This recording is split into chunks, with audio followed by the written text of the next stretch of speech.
Mr. Forrest, a very good morning to you. If I can ask, first of all, your issue is not paying tax. You're fine with that. Your issue is that the BHPs, the Rios of this world, are not paying tax, but you are. You're being penalised, they are not.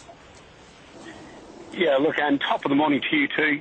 I continue to make clear I'm happy to pay any tax which the people through their elected representatives choose to levy against our industry.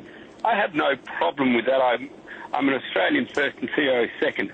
What I absolutely abhor is that when the fine details are disclosed by the government in their negotiations, which were only with three multinationals, Xstrata, BHP and Rio Tinto, they excluded everybody else. They did a very rushed deal to try and make the new Gillard Swan government look clever, look decisive. They needed a quick and maiden run on the board. They needed to stop the advertising campaign against them, which was very effective, which was being funded by those very same companies.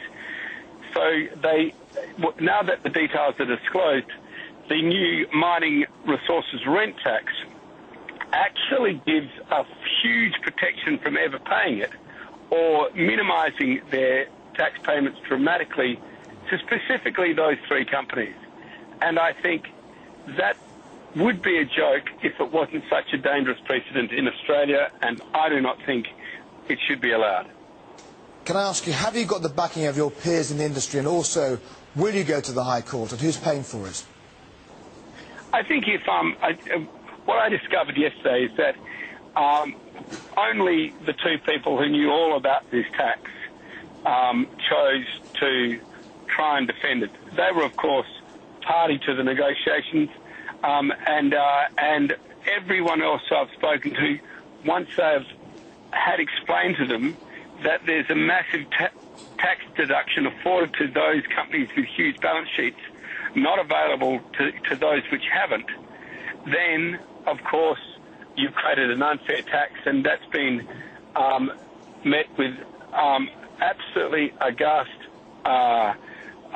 shock in some cases, and it is just something which I don't believe the people of Australia should tolerate. So you have got the backing of some of your peers in the industry, and also you are going to go to the High Court. Is that clear or not?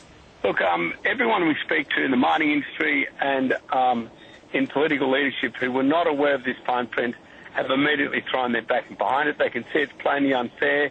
It was a political device to stop the advertising campaign funded by these very same three companies, and we are now in a situation that we are gathering a large head of steam for support against this tax. Either they make it fair and everyone pays the same level as the developing sector, or they completely rethink it. But what they don't do is levy an unfair tax against only part of an industry. So yes, we are gathering plenty of supporters. This fine print has only just been released a couple of days ago, and I think if necessary, and I would regret doing it, but if necessary, if the tax is clearly unconstitutional, then on a constitutional basis, the tax would have to be challenged. Is it like David taking on Goliath by taking on the federal government? How strong is your case on this, do you think? Look, it is the common man against a Goliath, I would say.